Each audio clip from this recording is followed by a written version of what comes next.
Hey guys, welcome back to the Paladins Alliance. I wanted to talk about Vitality and their recent performance at EPL Season 14 today, and essentially talk about why their success was so apparent, especially after they pushed Na'Vi to a 5-map best of 5 final. A lot of it has to hinge on the success that Misutaaa has recently found on this squad. Prior to this, in 2020, he was much more of a liability in the sense that they would have to a lot of the times have to teach him some very basic fundamentals of Counter-Strike that would really set the team back as far as their performance is concerned, and it would turn into scenarios where he would just be throwing utility and not really providing much value to the squad, especially after Alex's departure. Now, throughout COVID, he's really blossomed into this second star and has found a real key role alongside ZywOo.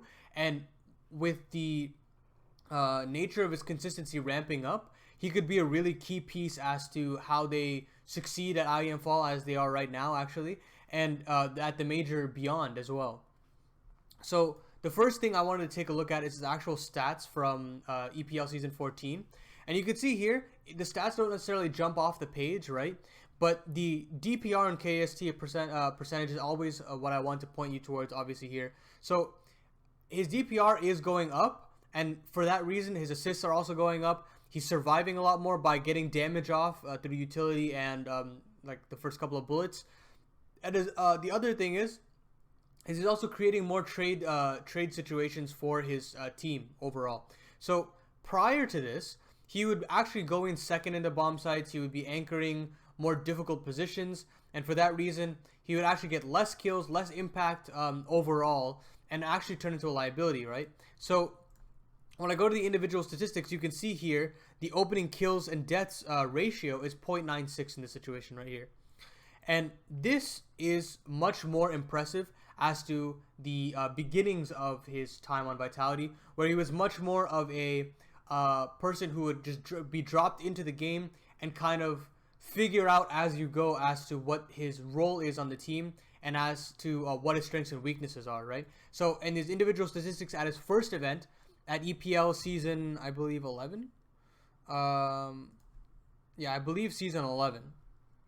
He struggled severely with his opening kills because he just in general didn't understand the timings of CTs and their positioning, and he didn't really understand the spacing that he had to provide with his team. So he would kind of be a dud at that point as far as the scaling of the Ts go onto bomb sites, right? And overall, this led to just in general worse statistics, right? So his rating was at under 1 at this point, and now he's sitting at a poor rating. His DPR is low, his KST percentage is now low, and that translates to just much less impact on the team in general, and didn't really convert to wins at that point, right? They were in this growing pain stage as a squad, trying to nurture Misutaaa to the star he is today. So I wanted to go through some demos and really compare how he started out on Vitality and now where he is now, how the positioning has changed and translated to his success. So the first map that I want to take a look at some of the comparisons in Misutaa's gameplay is the T side of Inferno in particular. This series is going to be against the Finnish side events, not the international one, as you know. But I really want to highlight how he's still very unsure as to how to play Tier 1 T side, especially in the trading department.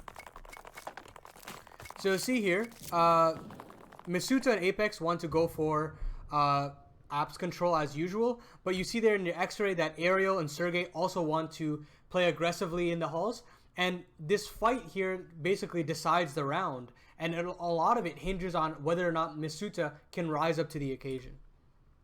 So they get it in silently, and so they have at least that little surprise element, but at this point, right, I don't know if it's miscommunication between Apex and Misutaaa, but Apex really here should have waited for that split second, for that spacing between Misutaaa and him to actually be evened out, so that if Apex does swing and he is met with aggressive contact, Misutaaa can swing and trade, right?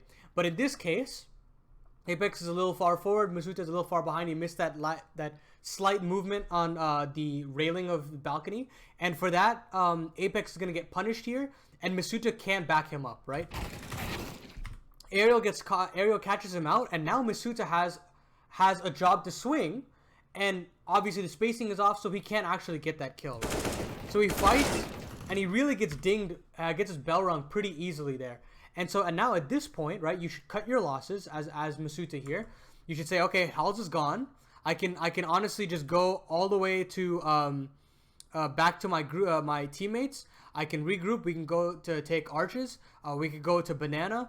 There are so many other options now that I'm still alive. But if you actually commit there in that fight, and let's say in your low especially, you didn't hit him up at all, right? Because Apex went down scot-free.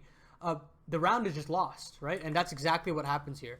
So Misutaaa is between two mindsets here, and he says, okay, I'm going to commit. I have to check. But obviously it's their piece of the map, and ENCE will punish. And so after he dies, the round has to peter out. They get no real openings back into the round, and a lot of it hinged on Misutaa's ability to trade. So that T-side awareness is still at an all-time low for Misutaaa and created a lot of issues for them throughout 2020. And I'll show you how they've changed up how Misutaaa plays on the T-side, and it just shows markedly how much he's changed as a player. So now I want to jump back to 2021 with the series against Na'Vi, as I'm going to use for every single present-day demo. But now Misutaaa has a new teammate in Kyojin, who is now required to do more of the roles that RPK did, more roles that require a lot more anchoring, and on the T side, more of a supportive role on the team. And this allowed in turn for Misutaaa to now have a more open role on the team, and they basically let him off the leash now on the T side. They provide him the flashes they need for him to entry, and we quickly find out how sharp his first bullet accuracy is and how valuable he is to the team and their success here on Inferno. So as opposed to Apex and Misutaaa going up to the apartments, now it's Misutaaa going in with the support of Kyojin. And so at this point, Kyojin and Misutaaa are well aware as to the tendencies of Na'Vi and the tendencies of Tier 1 Counter-Strike in the apartments, and so they are well aware that they can walk into Boiler and that they haven't heard any sort of utility that suggests any aggression in the A-halls. So for that reason, Misutaaa takes care of Boiler, and he calls for a flash from Apex. Apex is ready very quickly for that flash to pop, right? So he throws that flash, and now Misutaaa catches this perfect timing here. Kill simple, and then he flicks over to Electronic and gets that second kill. And at this point, the round is almost pretty much secure. Basically, the onus is on Bit to secure the round. But luckily, Kyojin has now moved up into the Balk position. And so even if Misutaaa goes down at this point, he's done his job. Any trade that can come in is very easy. It's practically a 4v1 on the site, right? And obviously, Kyojin with the instant trade, and the round easily goes for Vitality. The money is broken for Na'Vi, and this begins a snowball of Vitality's Inferno. He does this again and again throughout the series, where they've basically pivoted him to more of an entry role, and he's just passed most of these scenarios with flying colors because of how accurate his first bullet is.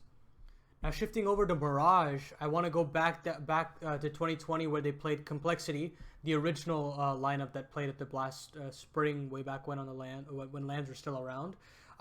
But here, I want to showcase how Misutaaa isn't able to necessarily understand the inner workings of the A-bomb site and how important his life is, especially if he goes down, and how a round can spiral out of his control very quickly for the team. So he drops a standard util, a quick molly, and a flash as well. Config gets a huge pick in the middle.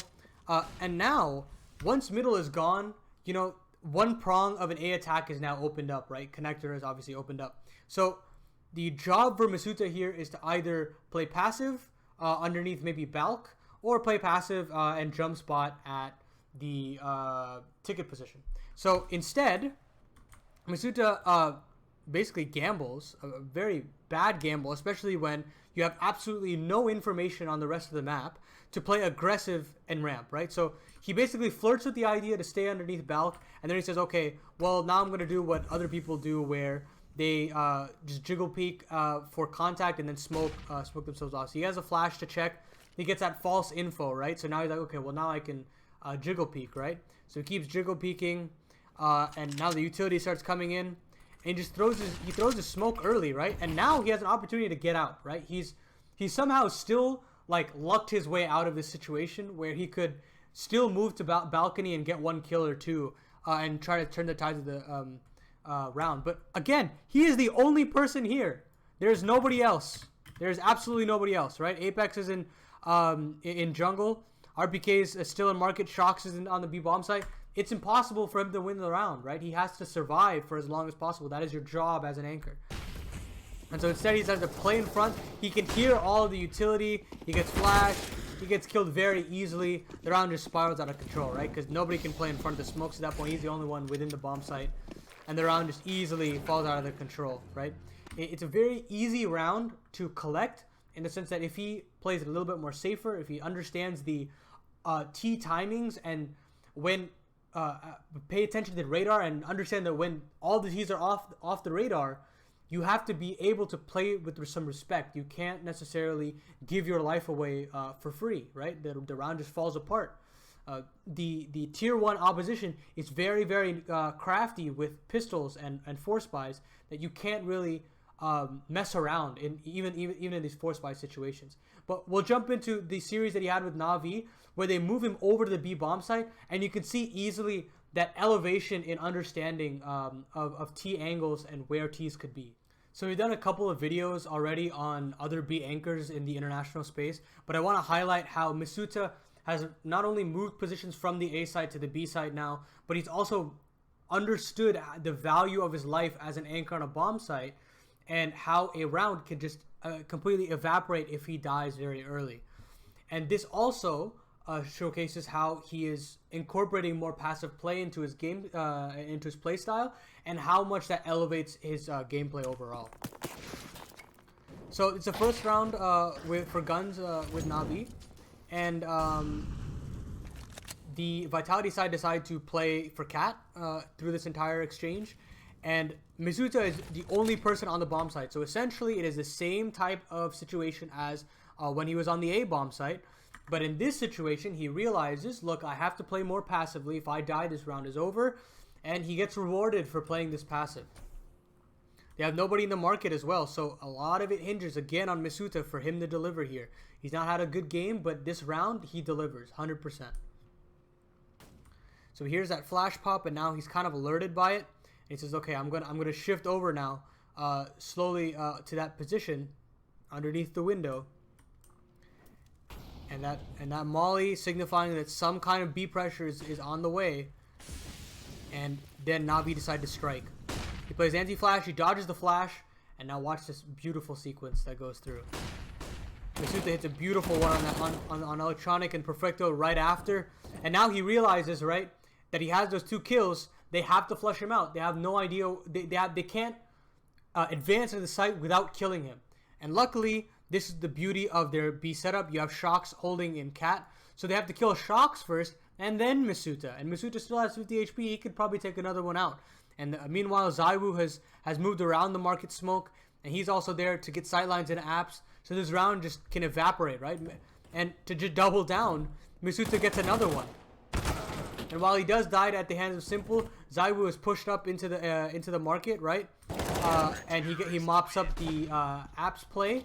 And a lot of it, regardless of ZywOo's 2 kills to close out the round, Misutaaa is undoubtedly the MVP of this round for managing to stay alive for as long as he did, for getting the 2 kills that he needed to. The third one is the cherry on top.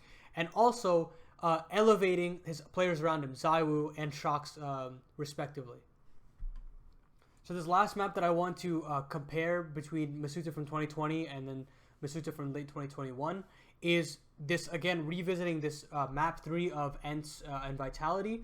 And a lot of what I want to highlight in this map in particular is the timid nature of how Misutaaa plays on the T side.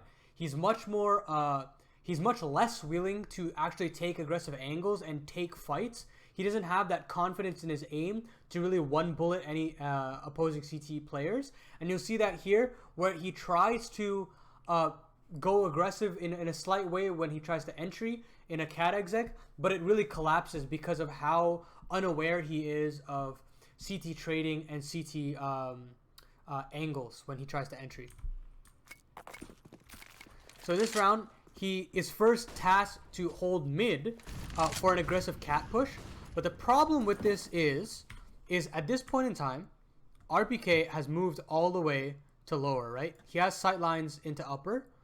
And so that already reduced the percentage dramatically as to whether or not there's a push here. However, there was a situation where ENCE was able to push in. And for that reason, to cover, you have ZywOo coming in. So there's about a 2% chance that ZywOo or RPK missed the timing on an ENCE player and Misutaaa is rewarded. But otherwise, the point for Misutaaa to be there is next to nothing. So as the round plays out, he wastes around like 30 seconds just sitting here and throws basically a flash that doesn't really help, especially when Apex and RPK aren't aggressing into mid. So this flash is basically useless at that point. He holds this angle, which makes no sense as well. Apex is taking care of mid. ZywOo is holding mid as well, so there's no point in him holding this angle. But nevertheless, they say, okay, well, let's try to take cat now that we have mid. And so Misutaaa throws another flash. This is a good flash here, good supportive flash to get Alu off the angle. And Alu sinks back. And now Misutaaa just aggressively postures, but it's just a lot of posturing and not necessarily any actual fragging or executing, right? So he just holds here, waits for the team to regroup with him. This is all honestly fine. And the execute decides to come in. So they wait for this Molotov to clear out. And now Misutaaa will throw his sight molly and try to play entry, essentially. He'll pivot in. Obviously, ZywOo can't spot anything, so Misutaaa pivots and tries to enter. So at this point, right, if you are peeking wide, the issue is you need to have somebody holding shallow angles with you just in case that somebody swings on you from another angle. So although Misutaaa is swinging wide here, it's still a problem because he's not aware of his teammates' posturing, and he'll get punished here and go killless because of Alu's op. And at this point, ZywOo does get the trade back, and a lot of this round comes down to the heroics of ZywOo and Shox, and they win out the 2v2 on their own. And a lot of 2020 success for Vitality came through ZywOo and Shox's 2v5 successes a lot of the times. And this was the reason why they weren't necessarily as consistent, because they didn't have that clear entry star of Misutaaa really opening up bomb sites on the T side. And you see here, they do win the round eventually. They drag it over the line because of ZywOo and Shox in particular. But you'll see when I pivot over to that Navi series how valuable Misutaaa is to this squad now that he's able to have more ferocious entries and more confidence in his aim. So against Navi here, Vitality decided to force back after losing the pistol round, but I want to show you how much more willing Misutaaa is to take the fights here, and how much more off the leash he is on Vitality now that he takes that more of an entry role, right? So you see, we start off the round, and funnily enough, he does watch that same mid angle further away, right? But as soon as he recognizes that Apex is charging down middle, there's no reason for him to watch it, and he's aware of that, and so he pivots back to watching for any aggression in the long side, right? So time dwindles down, the Molotov goes out from Boomich, and Misutaaa drops the bomb to ZywOo here by stating, look, I will play point. I want ZywOo to get the trade. I will create space.